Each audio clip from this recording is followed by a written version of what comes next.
Hey guys, Neil Toussaint with TrickStrong RX, and in this video we're going to be talking about ways to improve your mind-muscle connection. So mind-muscle connection just means how connected are your intentions to your muscles. So during your workouts, are you feeling the proper things, the proper muscles engaging and firing at the appropriate times to get the results you want? And that's why we want to do it. Mind-muscle connection is very linked to the results you're going to get, because more activation is going to be more stimulus to the muscle, and it's going to adapt in a better way for you. So you're going to grow more muscle, you're going to grow more size, you're going to be more connected. It's going to help with body control too, because if you're able to feel what's going on in your body, you want to improve that ability, and it's just going to get you better results over time. So we're going to go through 12 tips to improve your mind-muscle connection in this video. These first 5 tips are going to be focused on getting you primed and present. That means that you're going to get your body primed and ready for the movement that you're going to do, and you want to get your mentality focused on what you're about to do. So getting primed and present, first tip for that is to do targeted warm-ups. So these targeted warm-ups are going to help your neurological system and your muscular system. So your nerves firing to your muscles, we call that the neuromuscular system. That's going to help that funnel force into the muscle that you're trying to build or trying to work out, right? And there's many ways to do this. You can do this in the warm-up. You can actually do this within your workout. I know I said targeted warm-ups, but really I just mean targeted preparation for the activity you're trying to do. So I'll give you a couple examples. If it's in the warm-up, you want to do your warm-up from more general to more specific. So you start with some blood flow, maybe you're doing jumping jacks. That's appropriate in the beginning of the warm-up, but it's not appropriate to do jumping jacks right before a heavy squat, and that's all you did, right? So that's what I see a lot of. Warming up is getting more popular, more common, because a lot of people know that that's a very good way to prepare for activity. But a lot of times we're not doing the specific stuff, and it's not looking like the activity you want to do, right? So we're getting from general to specific in our warm-up. By the end of the warm-up, let's use a squat workout, for example. By the end of your warm-up in that squat workout, you're going to be doing something like a goblet squat with a kettlebell, maybe. And you're preparing for a barbell squat, a heavy barbell squat. And the idea is that you're doing a lighter load. Now you can focus more of your intention on squeezing the muscles that you feel are lacking or that you want to work out during that session. Another way you could do it is during the workout, mid-workout. This is what we call contrast training. You could do it where you prime, let's say you're training plyometrics. So we're gonna take that same squat workout. Now we're in mid-workout right now. We're gonna do heavy squats, maybe 5 reps. Pretty difficult, pretty heavy for you, but not unbearable, or you're not completely at failure. Immediately, you're gonna take that as a superset and then do box jumps or vertical jumps, for example. So you're just priming those muscles by using them in a strength movement and then immediately following it with a power movement or a plyometric movement. Those are just 2 ways you could use targeted warm-ups or targeted preparation to enhance the contraction and the mind-muscle connection for your workouts. The key is that you're not getting too fatigued when you do this. So you don't want to completely gas yourself out, but you also don't want to do something that's too easy or too simple. So you got to find the middle ground, find something that really challenges the muscles, but something that you can recover from, so that when you do the movement that you're really focused on, it is all there for you.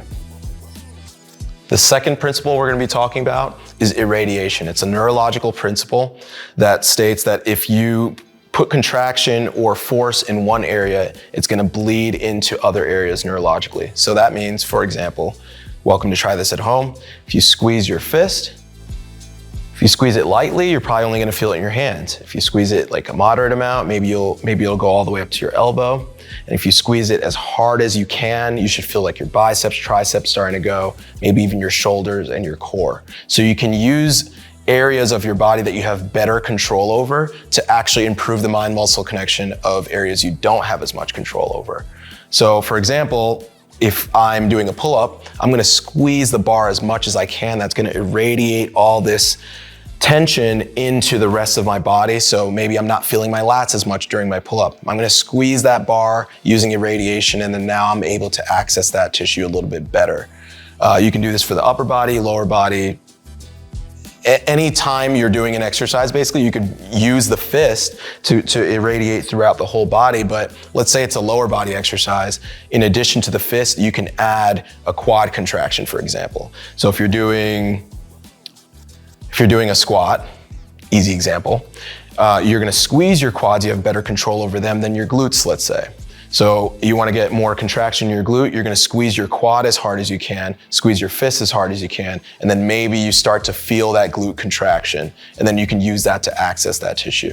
That's also going to just create a ton of stability and power so that you can get the best out of your exercise. Third tip, if you're having an issue with mind-muscle connection, you can actually tap the area that you're having trouble with. Let's say I wasn't feeling my bicep on a bicep curl. So I'm coming up and I'm not feeling it. I'm gonna start tapping, and that's gonna help me feel it a little bit better. Sounds very simple and very too simple and too easy, right? But trust me, if you're actually giving yourself tactile cues, same thing with a row. You're doing a single arm row, you could use your other arm to tap your lat to try to feel that contraction. It's gonna really potentially be a game changer for you if you haven't felt that before. It can really help you access that mind-muscle connection. Another thing you can actually do is wear compressive clothing.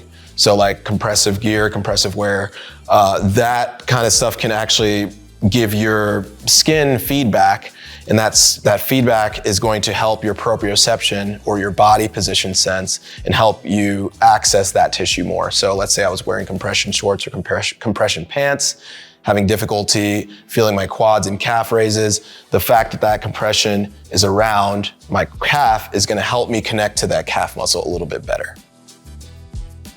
So the first 3 tips worked on being really priming our bodies.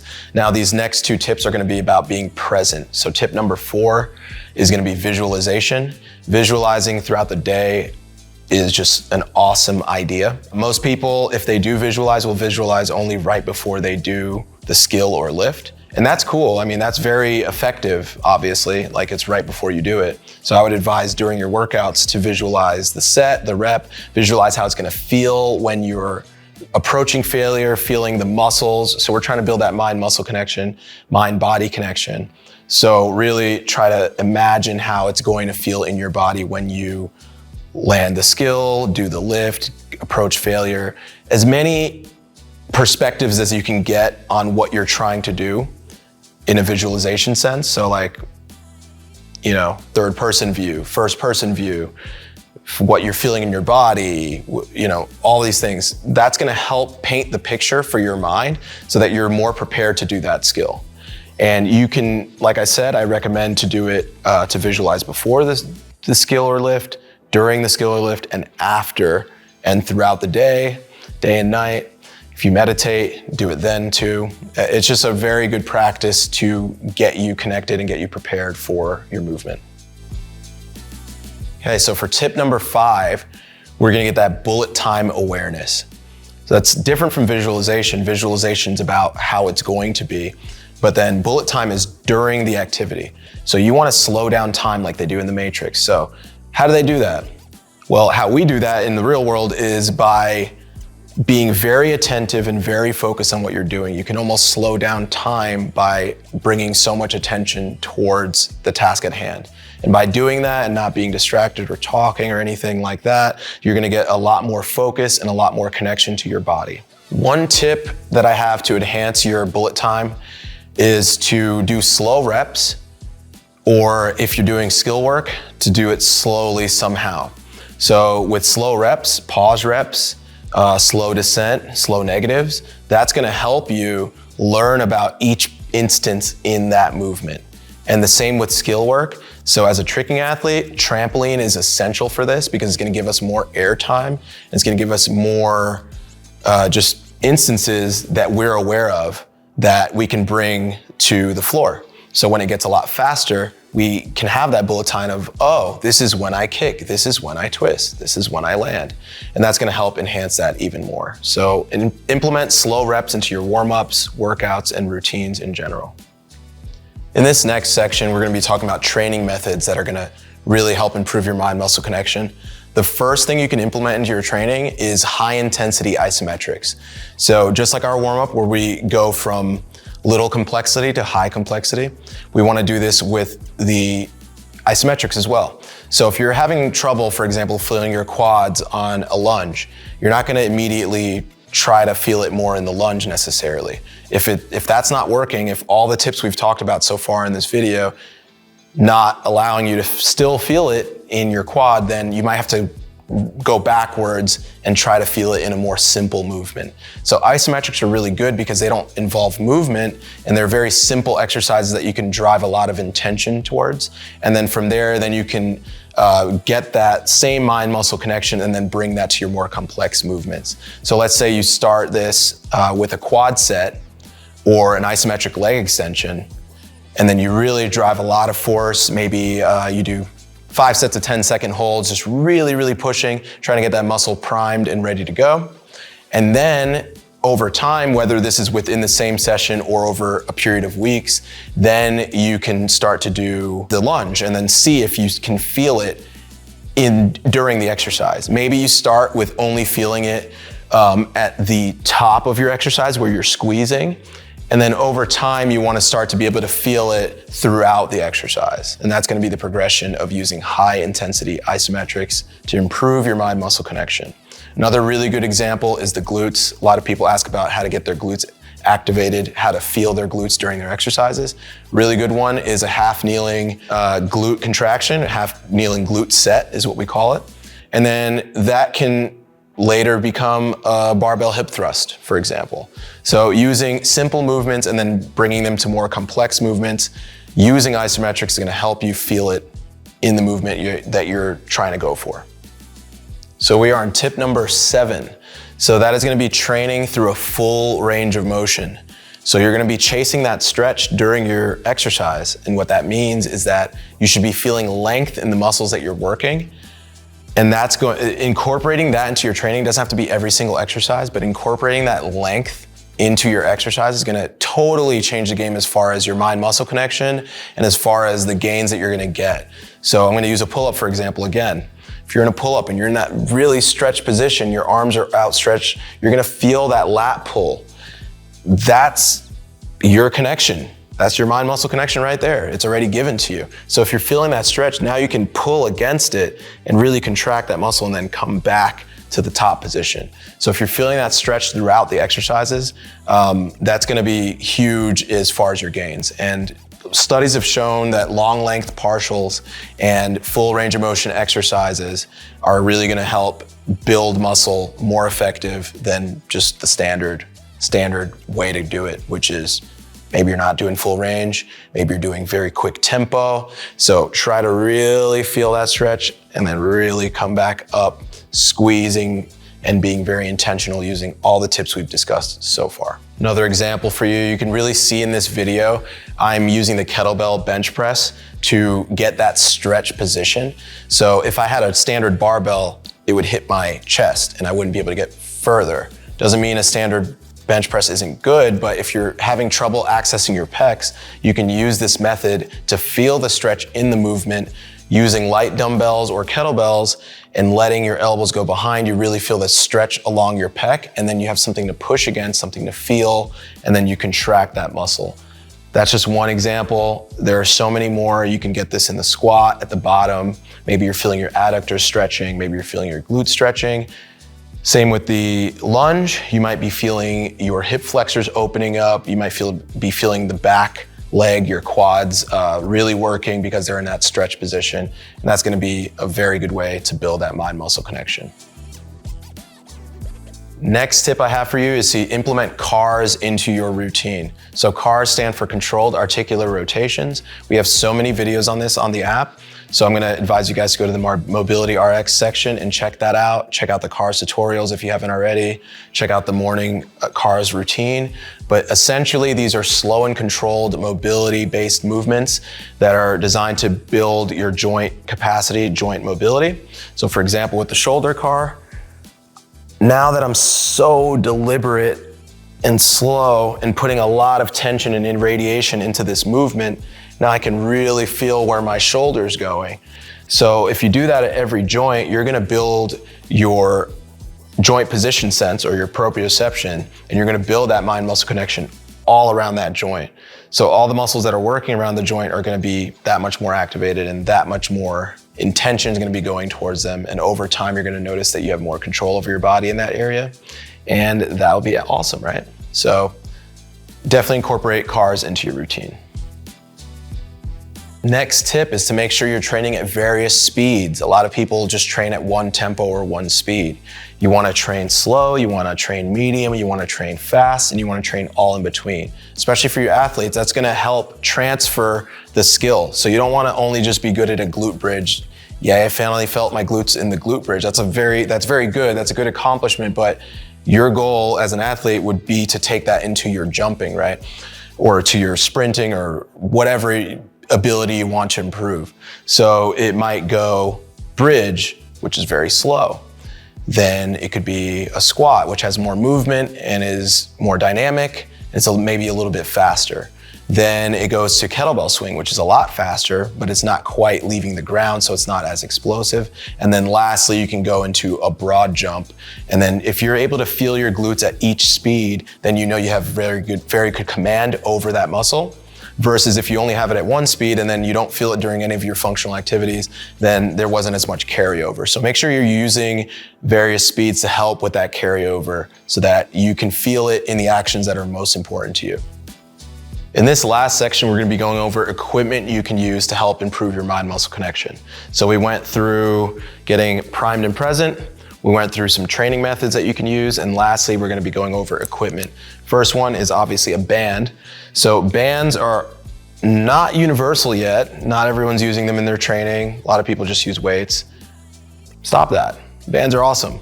Like, especially for this, for mind-muscle connection, your body senses change, right? So if you just stand still over time, you might not be aware of certain areas, right? But same with your clothes. They're just on you. You're not gonna feel them throughout the day. But if they're changing, if they're flapping in the wind, for example, you might be more aware of your shirt. Same thing with the band and your muscles. So as the tension is changing in the band, I'm getting more and more information going to my body because there's a change and there's something that I have to control because the tension is changing. Same with resistance training. So you're getting some of this benefit when you lift a dumbbell or kettlebell, but it's just enhanced even more with the band because it has that constant tension that's variable. So your body has to stabilize and accommodate for that. So using bands in various exercises, it doesn't have to be every exercise, but using it often in your training is gonna help build that connection. And you could even do isometrics against it. You could stack a lot of these tips that we've been giving into one exercise. So the more tips and the more things you're doing to feel that muscle, the better. And bands is definitely one of those things. Next thing on our equipment list, and remember guys, this equipment list it's not essential that you get each piece of equipment here. I would recommend the bands. It's a very low-hanging fruit, but these last two in this video, it can be used, but they're not necessary, right? So I don't want you guys to feel like you have to run out and get this. If you do have access to a STIM unit, so that's what we're gonna talk about right now, then definitely use it. And I would recommend NMES or EMS. And those are they both have, the M is muscle. So you wanna have muscle stimulator basically. You want something that's is designed to stimulate the muscles, whereas a TENS unit, for example, can definitely stimulate muscle, but it's not necessarily designed to do that. It's more for pain relief. So it's just gonna be constantly buzzing and you're gonna get more of that pins and needles feel. Whereas this is gonna activate the muscle and it's gonna force it to contract. And usually these units will have ramp times and on and off times. So that's very good for repetitions. You'd put this on an area that has a lot of muscle tissue so that you can place the pad. So for example, put it on my bicep and then I can contract with it and go down with it. So that on-off time might be like 2 seconds up and it's gonna be contracting and then 2 seconds down and it's not contracting. And you wanna use it with very simple, like single joint movements versus I wouldn't do a pull-up with this necessarily because the on-off times are gonna be hard to time when you're doing complex movements. So especially for the mind-muscle connection, which is the point of this video, you wanna just do single motions. You wanna help the stim. So when you're using electrical stimulation, you want to contract with it. And that's gonna help really bring a lot of an intention and force into that muscle. So use these and then follow any instructions that they have in the manuals, and you should be good to go with that. Last thing I just want to say about the electrical stim is that this is not just for injured people. You can use this at any level of rehab or performance. You often see these in physical therapy clinics, etc. But you can definitely use this if you are having this issue of not feeling a muscle. It can be a very important and useful stimulus for you to get that connection going. Last piece of equipment we're going to discuss today is blood flow restriction training. We're not going to do like a deep dive in this video. That's not the point of this. The point though is that if you have access to this, this is going to really help build your mind-muscle connection, because what blood flow restriction does is, it's in the name.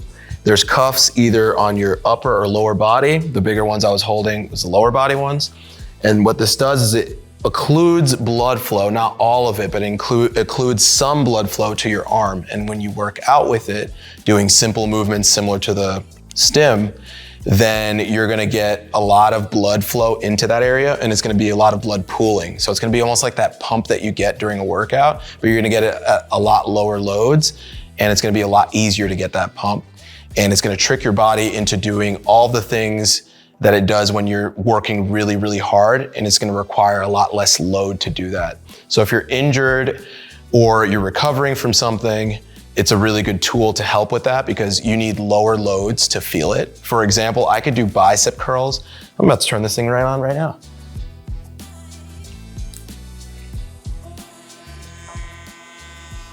So you can hear it turning on right now, and that's it. It's already at pressure. And I can literally sit here and do body weight bicep curls, and it will feel like I'm doing it with an infinite amount of weight. And then when I take this off, I'm not gonna have all that muscle damage and recovery to do, because I've only been doing this with my arm.